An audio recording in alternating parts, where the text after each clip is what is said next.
तुही रे माझा मित्र मालिकेच्या आजच्या 6 फेब्रुवारीच्या भागात अर्णव अजूनही अस्वस्थच असतो. त्याला ईश्वरीची काळजीही वाटत असते. तो गेस्टरूमच्या बाहेर इकडे तिकडे फेऱ्या मारतो आणि घडला प्रसंग त्याला आठवतो की कसं अर्णवने इशूला सिक्युरिटी गार्डची शिक्षा दिली होती आणि वेअरहाऊसला आग लागताच त्या आगीमध्ये इशू सापडली होती. तर सतत त्याच विचारात असणारा अर्णव गेस्ट रूमच्या बाहेरच थांबून असतो. इतक्यात अंजली येते आणि अंजलीला चक्क आश्चर्यच वाटतं. अंजली अर्णवजवळ येताच अर्णव काळजीपोटी विचारतो की ती बरी आहे ना. तेव्हा अंजली त्याला सांगते, डॉक्टर म्हणालेत सकाळपर्यंत तिला बरं वाटेल, नको काळजी करूस. अर्णव तिथे विचारतो की काळजी आणि तिची इम्पॉसिबल.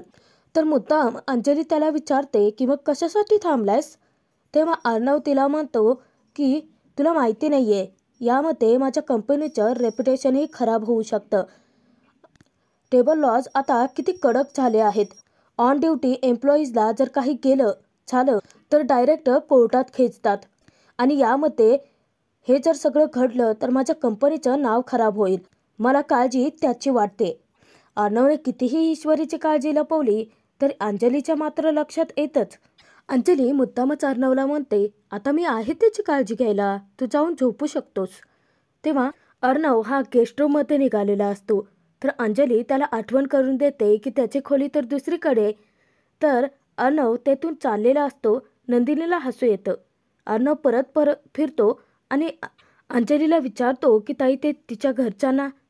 अंजली सांगते की हो कळवलं ना, आजीने मला आठवण करून दिली होती, मी सांगितले तिच्या घरच्यांना. आणि अंजली हसत असते. अर्णवला खटकतं. अर्णव विचारतो की आता हसायला काय झालंय, तुला माहिती आहे ना मी कशासाठी बोलतोय. तेव्हा अंजली म्हणते की हो माहिती आहे ना, ते आपलं कंपनीचं रेप्युटेशन गुडविल यासाठीच ना. तर अंजली मुद्दामच अर्णवला म्हणते की खोली तिकडे. तेव्हा अर्णव तेथून निघून जातो, तेही त्याच्या रूममध्ये. तर अंजली तिथे म्हणते की किती गोड आहे माझा भाऊ आणि त्यालाच कळत नाही. हसत ती इशूकडे जाते. इकडे राकेश मात्र अजूनही घाबरलेला असतो. विचार करतो की या इंदोरी जिलेबीला पटवण्यासाठी तिच्या घरी राहायला आलो, परंतु हा गुंता तर वाढतच चाललाय. आणि एवढं करूनही मी तिला आवडत नाहीच आहे. आणि एवढं करूनही आता रिस्क खूप मोठे घेतले आहे. ती ईश्वरी अर्णवच्या घरी पोहोचली. आता अर्णवच्या घरचं कोणी इथे पोहोचलं तर नाही, असं घडता कामा नये असा विचार करत राकेश यातून काहीतरी मार्ग काढायचं ठरवतो. इकडे अर्णवला मात्र अजिबातच झोप लागत नसते. घडला प्रकार त्याच्या मनातून जात नसतो. सतत ईश्वरी त्याच्या डोळ्यासमोर येते आणि अर्णवला आठवते ती तिच्या सोबतची पहिली भेट की प्रेस कॉन्फरन्सच्या समोरच ईश्वरी डायरेक्ट अर्णवच्या अंगावरती पडणार तर अर्णवने तिला उचलून धरलं होतं. एवढंच नाही तर तिचे ते शब्दही त्याला आठवतात की माणूस म्हणून तुम्ही शून्य आहात. तर अर्णवला त्यांची दुसरी भेट आठवते की इशू त्याही वेळेस म्हणाली होती, गणपती बाप्पाला तुम्ही हरवू शकत नाही. ज्याच्या पाठीशी गणपती बाप्पा असतो ना, त्याला कोणाचीही गरज लागत नाही. काही केल्या अर्णवचं मन काही स्थिरच होत नाही. सतत नुसतं त्याच्या डोक्यात इशूचेच विचार चालू असतात. तर अर्णवला आठवते ती त्यांची तिसरी भेट. इशूकडून अर्णवच्या गाडीची काच फुटली होती आणि त्याचीच पैशाची मागणी अर्णवने इशूकडे केली होती. तर इशूनेही त्याला शब्द दिलाय ती त्याचे पैसे फेडल्याशिवाय मुंबई सोडून जाणार नाही. अस्वस्थ असलेल्या अर्णवला आता वेअरहाऊसमध्ये घडला प्रकार आठवतो की कसं इशू बेशुद्ध पडली होती आणि अर्णव तिला उचलून घरी घेऊन आला. आता तो प्रसंग आठवल्यानंतर अर्णवला एक गोष्ट खटकते की ज्यावेळेस अर्णव इशूला कारमध्ये झोपवतो तेव्हा त्याने तिच्या डोक्यावरून हात का फिरवला असावा. आणि अस्वस्थ असलेला अर्णव आता रूममध्ये स्वतःच्या इकडे तिकडे फेऱ्या मारायला लागतो. काही केल्या त्याला झोपही लागत नसते आणि इशूचे विचारही मनातून जात नसतात. अर्णवला इशूची कॅफेतली भेट आठवते की अर्णवकडून इशूचा मोबाईल फुटला होता आणि नवीन मोबाईल घेण्यासाठी अर्णवने तिच्या हातात पैसेही टेकले होते. तेव्हा इशूने अर्णवचा माजही उचलवला होता की हे तुमचे जे पैसे आहेत ना, तेच एक दिवस तुम्हाला बुडवतील. अर्णव स्वतःच्या मनाला प्रश्न विचारतो, इतकं रेसलेस का वाटतंय, तेही या मुलीमुळे.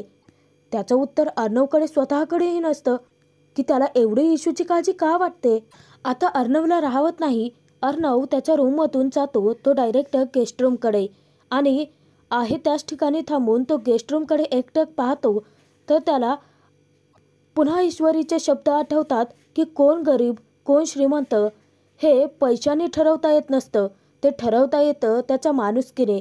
ईश्वरीच्या त्याच शब्दांनी अर्णवच्या काळजावरती घाव घातलेला असतो, कारण तेच शब्द तो त्याच्या रिचाला बोललेला असतो की पैशाने माणूस श्रीमंत नसला तरी चालेल, परंतु मनाची माणुसकीची श्रीमंती त्याच्याकडे असायला हवी.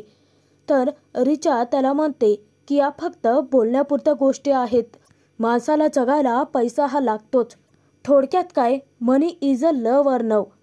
आता अर्णवच्या जुन्या जखमा जागे झालेल्या असतात. या एका प्रसंगामुळे त्याच्या जखमांवरची खपली निघते आणि त्याला आठवते तिची रिचा, त्याचं पहिलं प्रेम की ज्यामुळे अर्णव पूर्णपणे बदलून गेला. चिडलेली रिचा तिथे अर्णववरती खेकसते. मला वाटलं होतं की तुला तुझ्या बिझनेसमध्ये खूप मोठं नाव मिळणार आहे, परंतु तुझ्या बिझनेसमध्ये सतत तुला सेटबॅक्स लागत आहेत. तर अर्णव अगदी तुटून गेलेला असतो. त्याला आधाराची गरज असते आणि त्याच्या मनातील भावना तो रिचापुढे बोलूनही दाखवतो की मान्य आहे की मला बिझनेसमध्ये लॉस होतोय, परंतु तू प्लीज मला समजून घे ना. मला आत्ता तुझ्या आधाराची गरज आहे. तूच तर माझी हिंमत आहेस ना. जर तू माझ्यासोबत असशील तर या बिझनेसमध्ये मी टॉपला जाईन. तू माझ्यासोबत असशील ना तर जगाशी लढण्याची हिंमत मिळेल मला. अर्णवचं ते बोलणं ऐकून रिचा त्याला समजून न घेता उलट त्यालाच ऐकवते की मॉडेल आहे मी आणि मॉडेलिंगमध्ये मला जे लक्झरी लाईफ हवंय ना ते तू मला नाही देऊ शकत, कारण तू तुझा बिझनेस स्वतःच्या हाताने बुडवतोय. तेव्हा अर्णवही खूप वैतागतो. तिला समजावण्याचा प्रयत्न करतो की रिचा प्लीज अगं समजून घे ना मला. अगं आत्ता तुझी खरी गरज आहे मला. प्रत्येक गोष्टीत आपल्यामध्ये पैसा नको ना आणूच. तर चिडलेली रिचा उलट अर्णववरती आरोपच करते. ती त्याला म्हणते की मला तुझ्यासोबत तसलं 2 खोल्याच्या खुराड्यात आयुष्य काढायचं नाहीये आणि अर्णवच्या डोक्यावरती ती धब्बा लावते तो फेलियरचा. दुखावलेला अर्णव तरीही आपलं दुःख बाजूला ठेवून रिचाला प्रेमाने समजावतो की पैशांची व्हॅल्यू प्रेमापेक्षा जास्त असते का. तेव्हा रिचा त्याच्या मनाचा विचार न करता डायरेक्ट त्याला म्हणते की 0. अर्णवला आत्ता तर मोठा धक्काच बसतो. माझ्या लेखी तुझ्या इमोशन्सची व्हॅल्यू पूर्ण 0 आहे असं रिचाने म्हणताच अर्णव तिला विचारतो की मग आपल्यात जे होतं ते. तेव्हा रिचा ते सगळं त्याला विसरायला सांगते, परंतु बिचाऱ्या अर्णवने तर तिच्यावरती अगदी मनापासून खरं प्रेम केलेलं असतं, ज्याची व्हॅल्यू रिचाला नसतेच. आणि याचाच मोठा धक्का अर्णवला बसतो. उद्या मी खूप मोठी मॉडेल झाले तर मला तुझ्यासारख्या बॉयफ्रेंडची लाज वाटेल. माझ्यासाठी तू डिझर्व करतच नाही असं म्हणत नातं तोडून रिचा अर्णवच्या आयुष्यातून कायमची निघून जाते. तर अर्णवला हा सगळा प्रसंग आठवतो आणि अर्णवच्या दुःखावरची खपलीच निघलेली असते. त्या सगळ्याचा अर्णवला त्रासही होतो. तू कधीच पैसे कमवू शकत नाही, यू आर अ फेलियर असं त्याला अर्णवला टॅग लावून रिचा तर निघून जाते, परंतु तिचे शब्दाचे घाव अजूनही अर्णववरती बसत असतात. बिचारा अर्णवच्या डोळ्यातून अश्रू येतात आणि तो थरथर आता कापत असतो. कसाबसा स्वतःला सावरतोही. काही केल्या अर्णवच्या डोक्यातून रिचाचे विचार जात नसतात आणि अर्णव अगदी आता हरल्यासारखा झालेला असतो. खचून जातो. तेव्हा तो चेअरवरती सोफ्यावरती बसून आता रिचाचा विचार करत डोक्याला हात लावतो. परंतु जेव्हा अंजली पाणी पिण्यासाठी बाहेर येते आता अंजलीचं लक्ष अर्णवकडे जातं आणि ती त्याचा वेगळाच अर्थ काढते. अंजली अर्णवकडे येते, त्याच्या खांद्यावरती हात ठेवून त्याला हाक मारते. अर्णव डचकतो तर अर्णव थोडासा अस्वस्थच असतो. अंजली बरोबर ते हेरते आणि अर्णवला विचारते की चिंटू काय चाललंय तुझ्या मनात, सांगशील का मला. तेव्हा अर्णवही तिच्यासमोर मन मोकळं करतो की हे जे सगळं काही चाललंय ना ते मला अजिबातच आवडत नाहीये. त्या मुलीचं असं आपल्या घरी येणं आणि तो थांबतो. तेव्हा अंजली त्याला विचारते की आणि काय. अर्णव आता पुढे काही बोलतच नाही. तो विषय तिथल्या तिथेच बंद करतो. परंतु अंजलीला समजलेलं असतं की अर्णव कोणत्या तरी गोष्टीला धरून खूपच अस्वस्थ आहे. त्याचं मन सतत चलबिचल होतंय. अंजली अर्णवला समजावते की हे बघ, त्या मुलीचा तू जीव वाचवला ती चांगली गोष्ट आहे ना, आणि एखाद्याबद्दल चांगला विचार करणं तीही चांगलीच गोष्ट आहे.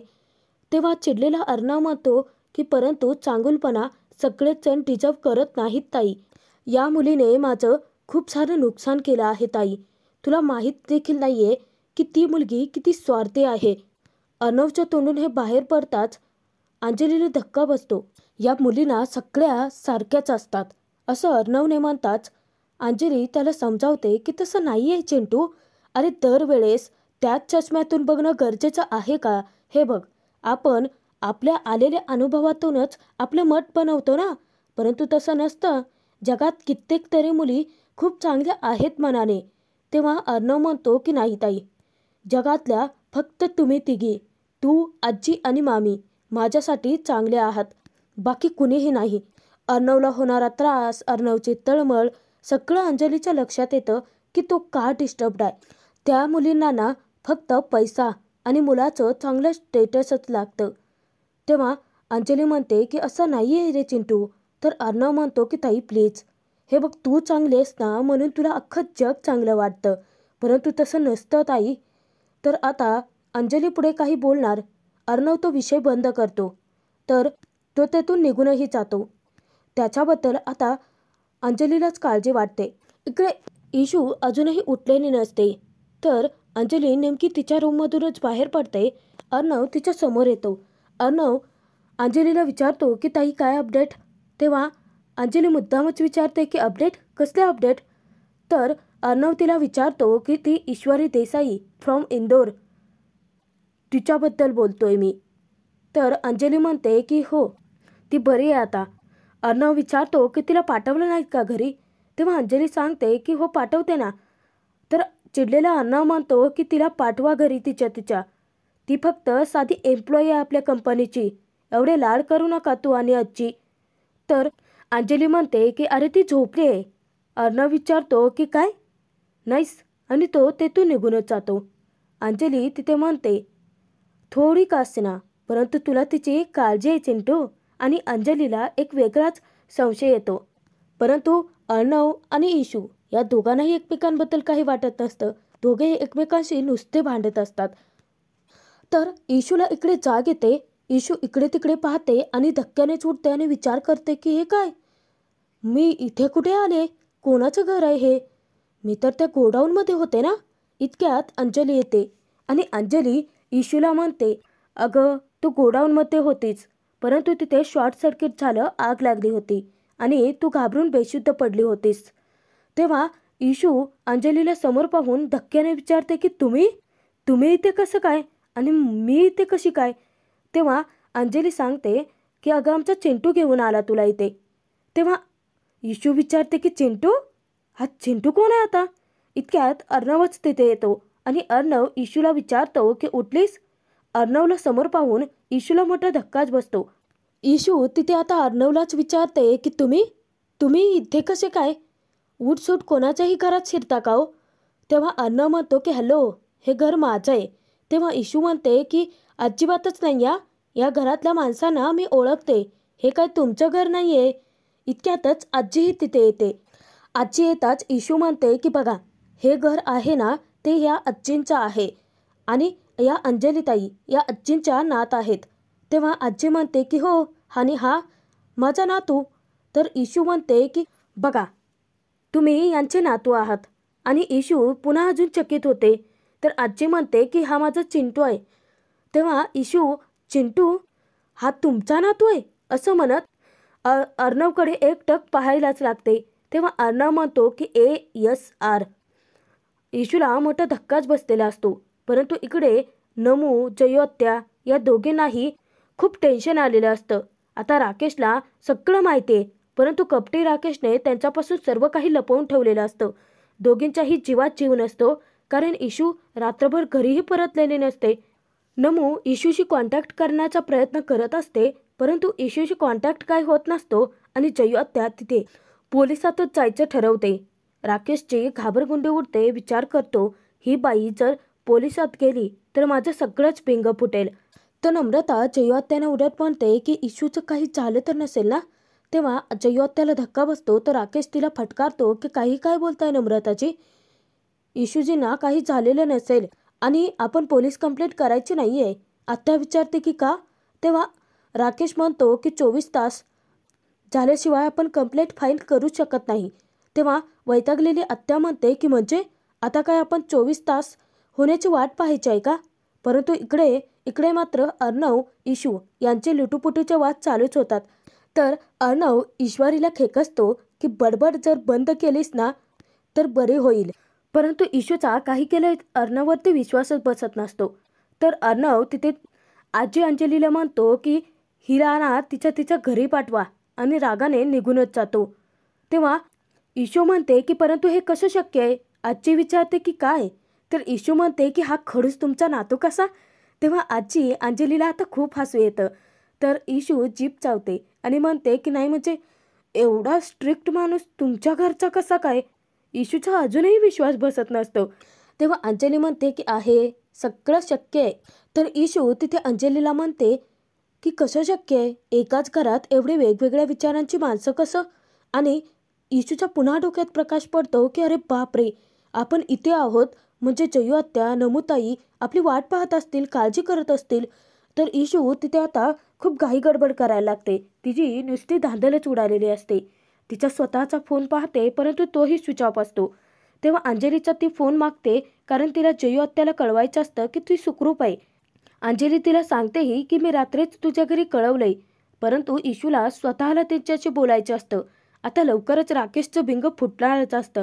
इशूचा फोन येताच ज्यावेळेस जयू आत्या फोन रिसीव्ह करते आणि इशूचा आवाज ऐकते तेव्हा फोनवरतीच ती तिच्यावरती ओरडायला लागते की अगं इशू, तुला काय अक्कल आहे की नाही.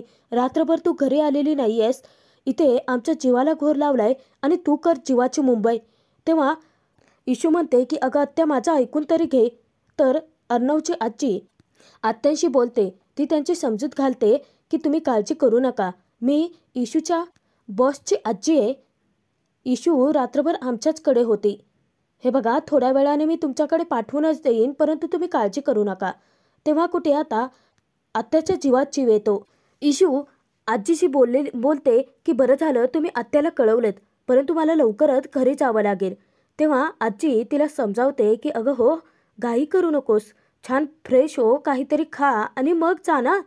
तर आजी तिथे विचारते की मला सांग, तुला आमच्या कंपनीमध्ये सिक्युरिटीची नोकरी दिली अर्णवने, म्हणजे चिंटूने एवढूसा सिक्युरिटी गार्ड ठेवला का. तेव्हा अंजली हसायला लागते. तर ती म्हणते की नाही हो आजी, मी तर खरं त्यांचे PA म्हणून तिथे काम करते. ही सिक्युरिटी गार्डची नोकरी तर मला शिक्षा म्हणून दिली आहे ना. इतक्यातच वल्लरी येते. वल्लरीला पाहताच इशूला मोठा दुसरा धक्का बसतो. तर आजी वल्लरीची तिच्याशी ओळख करून देतात की ही आमची सून म्हणजेच अंजली अर्णवची मामी. इशू आता धक्क्याने त्यांच्याकडे पाहायलाच लागते कारण इशू मागच्या वेळेस तर त्यांना नोकर समजलेली असते ना. तर इशूला घडला प्रसंग आठवतो की कसं इशू वल्लरीला नोकर समजले होते आणि वल्लरी ज्यावेळेस डोळे वाटारून इशूकडे पाहते तर इशूची चांगलीच घाबरगुंडी उडते. तर मित्रांनो, आजचा हा भाग इथे संपतो आहे.